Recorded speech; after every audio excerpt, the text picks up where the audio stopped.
get Kenya at all or no? Did I get Kenya? Do I have something on them? No. Okay. I thought you were giving me I thought you were giving me a signal. I'm like, thinking like, did you hit East Africa? Yes. It doesn't take a lot to live here, but to maintain yourself, you have to have passive income stream. Go to a country where it is expat friendly.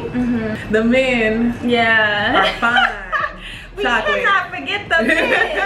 They're fine. Yeah. You know, and your network is your net worth. Yeah, people say that. Yeah. People definitely. So that's the biggest thing.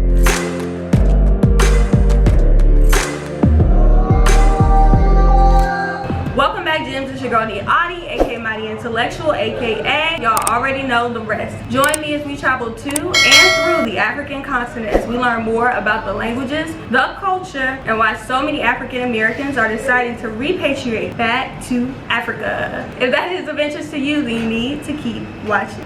Okay, y'all, so I have a very special guest today. It's actually crazy. I've been watching her vlogs from East Africa, and when I found out that she had moved to Ghana, I was like, we gotta do a collab. Okay, so I'm just gonna let her introduce herself very quickly and then we'll jump into the video. Hi, my name is Lala and my YouTube name is Lala's Journey. I've been journeying through Africa, from East Africa to West Africa. I started in Rwanda, then Tanzania, then Uganda, Nairobi, and now I'm currently in Ghana. So I'm originally from Jamaica. Okay. And I moved to America when I was 9 years old. So I grew up most of my time in Atlanta, New York, and California. Okay, awesome. Yeah. So we'll just start with like, how we feeling? I know it took a while to get here for both of us. So how we feeling? Yes, I love it. I don't know how long you've been here or if you traveled here before, but overall my time in Ghana has been really good. Like I've been here for 6 months. So I'm actually in a beach town now, which is more like a village,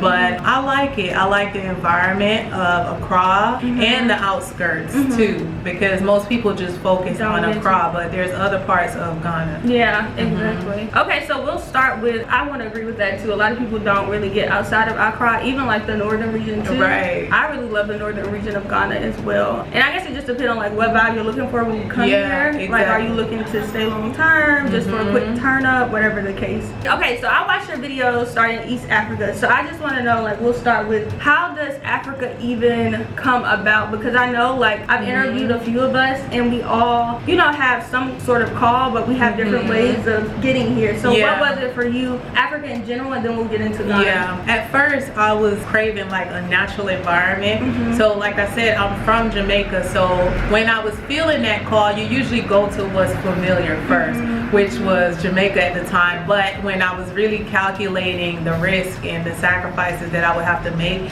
it wouldn't be worth it, because if you vary the two, it's more opportunity in certain parts of Africa than it is in Jamaica right now, because you know, people just come there for tourism. They don't come there to live. They come there to just visit and go. So when I did visit, I was like, okay, I love this environment, but I don't see it being like a realistic move. So then I had my daughter, and it was like a need, and I lost my father. There was so many transitional things that led me to move here, because I felt like I needed it in the moment, especially when I gave birth to my daughter. I was like, whoa, like she is not gonna do, I don't want her raised in this New York environment, because I wasn't raised there. You know, when I was a young child, I was raised in like a village community, so I wanted her to have a community experience. Yeah, and that's what led me here. And Ghana overall, like people just kept talking about it, and I thought they were saying Guyana, and I was like, what is Ghana? What is Ghana? So I obsessively researched Ghana. Yeah, I was shocked that you started off in East Africa. So I'm actually curious, because I don't know, for me, and we'll talk about it like once we do the interview, for me it was Ghana first.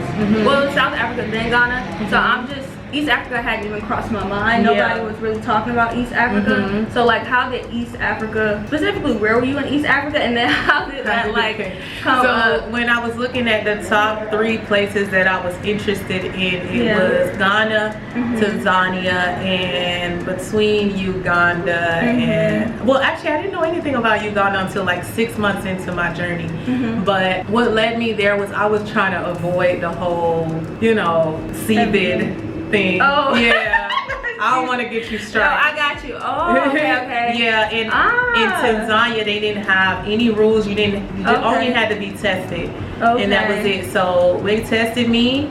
I actually was positive. Oh wow. Yeah, but coming from Rwanda where it was highly like strict there, I ended up catching it in Rwanda, but I had already been tested positive before I got sick. So when I arrived to Tanzania about 24 hours later, I had gotten sick within the time period of me traveling. Okay. But they still let me in. That's what I was about to ask. So they still let me in? I drank a bunch of orange juice. Wow. They had fresh juices, good fresh food. So it was cured in like 24 hours. So you didn't need I didn't need a doctor, nothing, no medicine. Okay. So I was like, okay, the reasons I came here seem to be holding up. And then, they just weren't strict. You didn't have to wear a mask or anything. So that's what led me there. And also the challenges. I like a challenging environment and it's developing. So I was like, maybe I may do good here.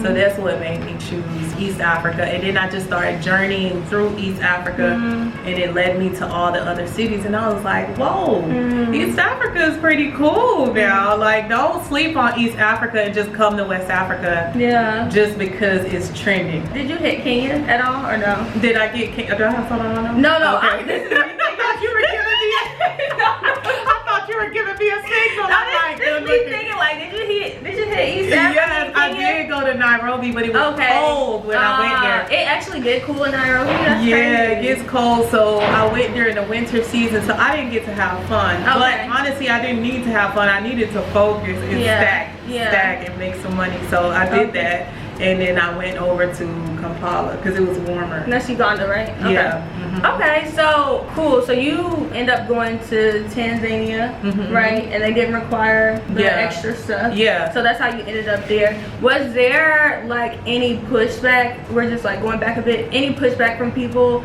as you decided to gather your things and come over? Can you talk through that process of like coming over to Africa? Was there a family? Were there friends? Yeah. Were there people like, girl, you crazy? Like, why you want to go? You got a man over there? Right. That's what I get asked here. But my family was like, are you crazy? That is dumb. And then like they was like, don't hurt your soul. Right. They was like, you planning on going there with your daughter? That is dumb. And I mean, now when I talk to them, the story is not the same. Wow. They don't sing the same tune anymore. It's just like, wow, she's really doing it. Wow. Okay, so with that in mind, like for people who are watching, like what would you tell people who are facing that kind of pushback from family, who are telling them like, where's the money? How are you gonna make money over there? Like what's going on? Like, right. Well, I'm an entrepreneur, so I've always taken risks. I've always went against the backlash and I've always went against even my own doubts. Yes. And made something come into fruition, made it manifest. So when I first started my business, like when I was selling clothes, my first business, I was like, who's gonna buy from me? Like these are the thoughts that I had in my head. That's the devil. But it's that's fear. Fear is like a devilish vibration. Take it, stepping out on faith, that's all God. So I don't speak to myself like that anymore. So I don't allow people like that in my space. So if you are planning on making this move, I would say like keep negative people at a distance, because positive people, it doesn't matter if they agree with you or not. They may just keep their feelings to themselves and just be like, well, I'm support. Here if you need support, So those are the people that I've been closest to. And now that, things are looking up for me, like it's okay to talk to the people who doubted you, because when they say these things, it's all about them. It's nothing, it has nothing to do with you. So I still talk to my family that was calling me dumb. But I don't talk much about Africa because they've never said anything positive. And there's something too, I don't know if you watch, what is her name? Sarah Jakes, but there's this sermon, I don't know, do you watch sermons? I do. Okay, but there's this sermon I also watch TD Jakes though. But so there's this sermon she has about like protecting your hope. And I think in the sense of like, you can't tell everybody what you're doing. Even if they ask, I think it's your prerogative to say, I don't want to share this. Because I have to fight my own demons that are telling me I can't do it. So I can't share. So you don't need extra voices in your head. Exactly. So good for you. Thank you. But I love that you said that, you know, now you can go back and talk to those people who know what to say and what not to. Yeah, exactly. So that's good. So as far as East Africa, how did you like East Africa? Like, what was the vibe like? What were some pros in East Africa or cons? You could talk about both. Well, I like East Africa for just the kindness of the people, especially in Uganda. They're known for hospitality. Nairobi, they're really kind and helpful, but sometimes they will sacrifice it for fast service. So if you're looking for something like more fast paced, I will go to Nairobi, but they're still kind. If you want something that's like in between Nairobi and Tanzania, I will go over to Kampala. If you want something that's slow paced, but it forces you to be fast paced so that you can develop something out there, I would say Tanzania, because it's room for lots of development. So it just depends on what type of person you are. But I had a good time. I like that it has more accessibility to vegetables, because here in Ghana you find a lot of fruits, but it's hard to find vegetables. Spinach. I had trouble, and I love me some. I eat meat, so I love me some spinach. I had to go to the grocery store to actually right. And you know, sometimes it's like mostly about turn up here in Ghana. All day, like they just turn up. It's so loud, like even, you know, and I don't mind it. But if you want more of like a quiet environment, I would go. And there are spaces like, you know, you want to go to Cape Coast, go to Cape Coast. Exactly. Yeah, there are places that are more quiet, but if you are trying to move in a Accra area, like it's completely different than East Africa. So East Africa is more like a family environment, couples, young singles. But if you're a young single woman, don't go to Tanzania. Wait, why? Because they settle down way faster there. The men. Oh, so there are no like men who are free unless they're trying to. Not if you are over 25 years old. Oh wow. Nah, I wouldn't. Heard it here. You may, but you know, I'm just telling you. Yeah, it's more modern in Nairobi. I like that. And it's like every country is so diverse, you know, so you can't really say East Africa and then West Africa. Right. Because Nairobi is like the melting pot of East Africa, like New York, you know, and then Kampala is like more about hospitality, and you know, they have entertainment venues, historical sites.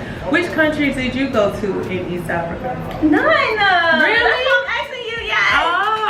The next one, I want to go to Kenya. That's the country I want to go to. You would love Kenya. I just don't know what to do yet. I haven't done, you know, much of any research. So maybe I need to hit you up. Or also, I know Tanzania, I was thinking about that, or Uganda. So either of those places. Yeah, Nairobi is like the business and tech hub. And then it's also like modern. But they have a lot of green spaces, like if you want to go to the park, you know, wildlife. Anybody who's into wildlife, they have party buses. They have a good balance. Is there a huge language barrier? No, they mostly speak English, so it's a good mixture between modern and traditional. Okay, cool. Yeah. Because that's definitely on my list. And then for Tanzania, what is like the community as far as diaspora there? Are there a lot of us over there? Is there a lot going on? So in Tanzania, it's mostly like African American, expats, Europeans, Asians. You see all types of ethnicities there. But overall, I've seen a lot of couples. It's a lot of couples in Tanzania for some reason, and a lot of single men. Yeah, but not a lot of single black, unless they're really young, black women. Oh, yeah. It's a lot of single men. The women are taken, pretty much. Yeah, no, not the women. The young black women that go there, it's like really young girls that travel there. But I haven't seen like older, you know, like over 20, between 25 and 35. I haven't seen anybody moving there that's single, like a black woman. In the diaspora? Yeah. Yeah, because it's just, they're not single out there. So they usually move on to the next country. Yeah. If you're looking for love. Right. Okay, cool. Because of time. So let's go ahead and move over to Ghana. So what like brought you over here to Ghana? Well, first of all, when did you come over here? And then what brought you over here? Well, I like Ghana from the very beginning, but they changed their rules. So you had to get the, you know, to come here, and I just didn't want to do it. So I decided to go to Tanzania, which was my second choice. But I love the culture. You know, I love that I can feel connected to my roots. Like I'm Jamaican, so I see plenty of Jamaican flags here. So I hear it's similar similar. Like yeah, the it's culture is similar. Yeah. They really value like music. I love music. I love enjoyment. I love to dance and have a good time. This So is definitely the place. this is the place if you want to have a good time. Yeah, and Ghanaians enjoy through whatever. Right. And to like 6 a.m. in the morning. Exactly. And it's a good family environment. They're good with kids. Overall, the food is more aligned with like Jamaican and American food. The men are fine. We cannot forget the men.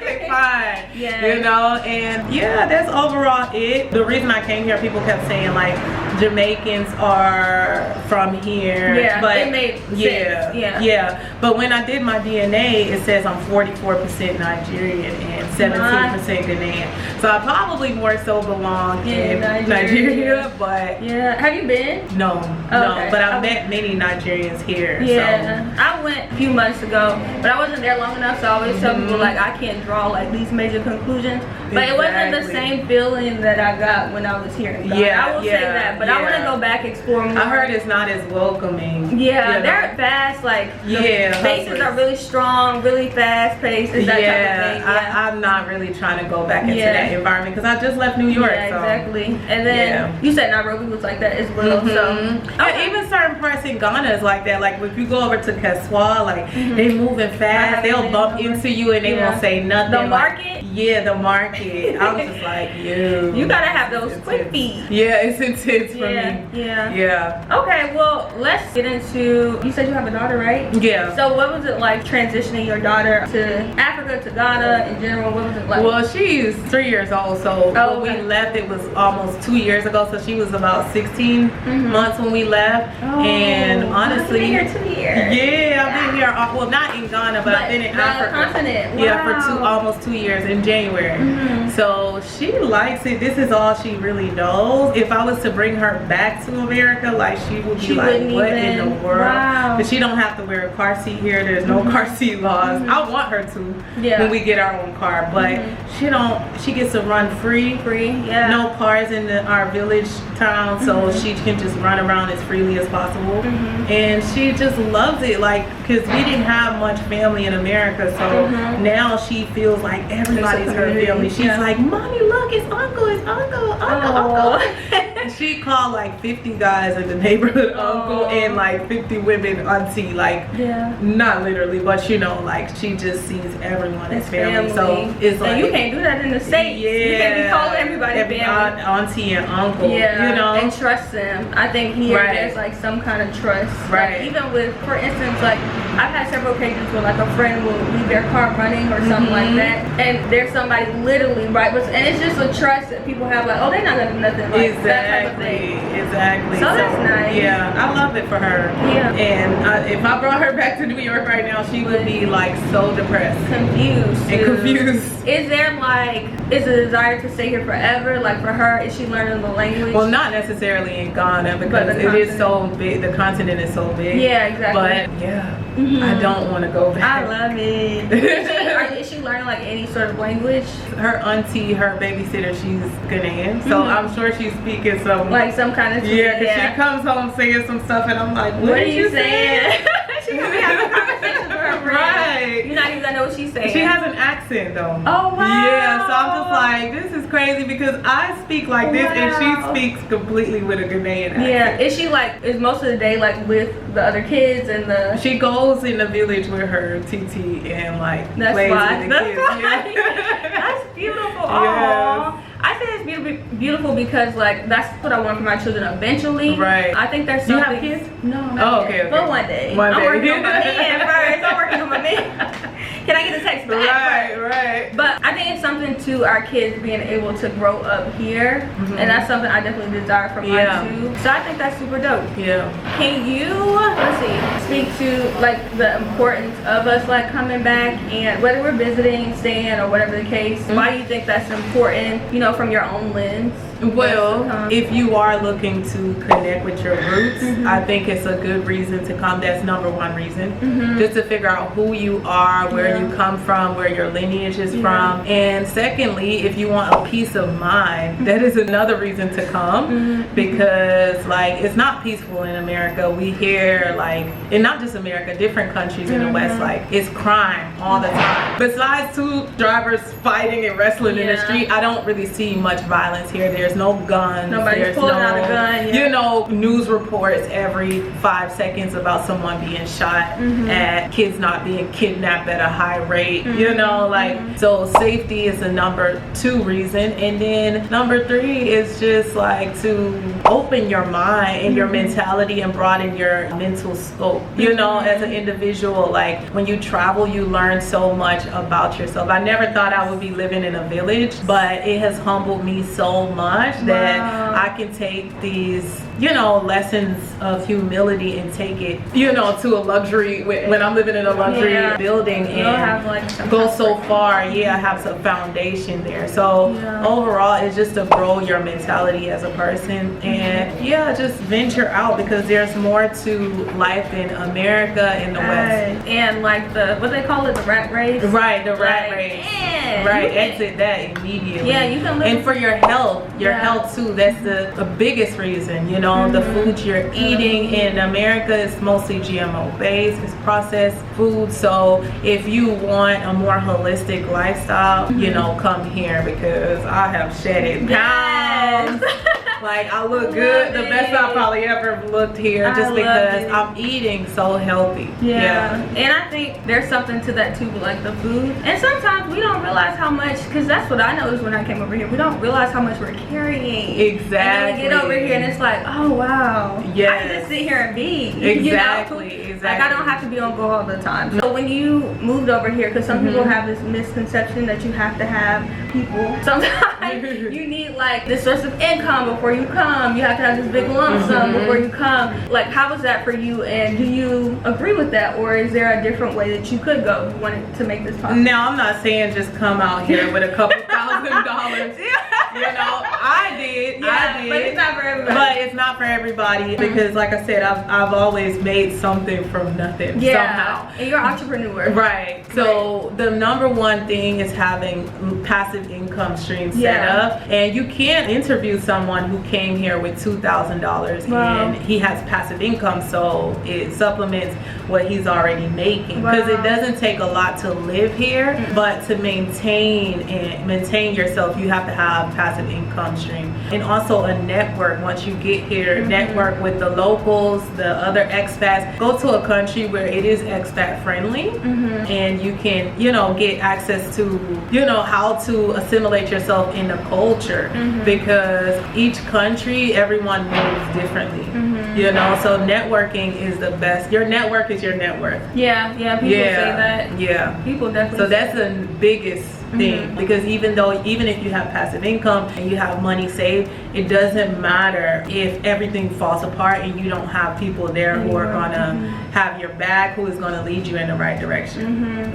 I think that's what these visits have afforded me, like being able to meet different people, exposure, as I come. So that's great. Okay, so like we're gonna wrap this up. So what's next for you as far as like the continent? Do you have any plans or anything like that? If you feel like sharing, I'm trying to have fun. I know, that's like the first year and a half I was here, I've been informing everybody on what to do, where to go. And I do plan on doing more videos like that, but I just really want to enjoy the continent now. I want to have fun while I'm working. I want to fall in love. I want to have some more babies. Okay.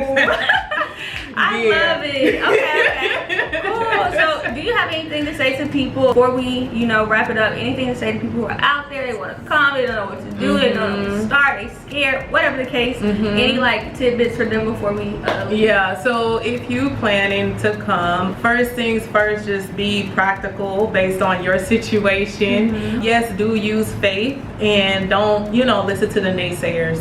And also, you know, just plan. step by step, what are you gonna do? Right. Like I sold a lot of my things, and then, you know, I had a plan implemented. A lot of people think I just jumped out here, but no, I planned for like 6 months before I actually made the move. But no matter how much you plan, until you get out here, you really don't know what you're doing. Yeah. You know, so like I said earlier, just once you get here, as soon as you hit the ground, network with people, and that's gonna make you be able to stay a lot longer. Yeah. Yeah. That part. That part. Okay, thank you for coming on to my channel. Thank you for having me. On that note, y'all, I love y'all. Don't forget to like, comment, and subscribe. Turn on your notification bell so you're the first one to know when I drop my next video. Remember, on this channel, we believe that your voice matters and that you deserve to take up space. So this week, I charge you to take up space and, you know, to share your voice in whatever room that you're in. Love y'all. See you on the next one. Bye.